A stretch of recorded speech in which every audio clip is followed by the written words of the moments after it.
11ஆம் நிலை. இயேசு சிலுவையில் அறையப்படுகிறார்.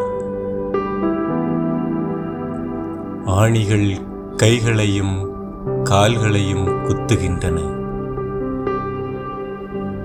ஒவ்வொரு ஆணியும் அன்பின் குரலாக மாறுகிறது. வலியிலும் சாபமில்லை, மன்னிப்பே உச்சரிக்கப்படுகிறது. அவர்கள் செய்வது அவர்களுக்கு தெரியாது என்ற இரக்கம் என்னை உலுக்குகிறது. நான் மன்னிக்க முடியாத மனநிலைகளில் உமது மன்னிப்பு என்னை விடுதலை செய்கிறது.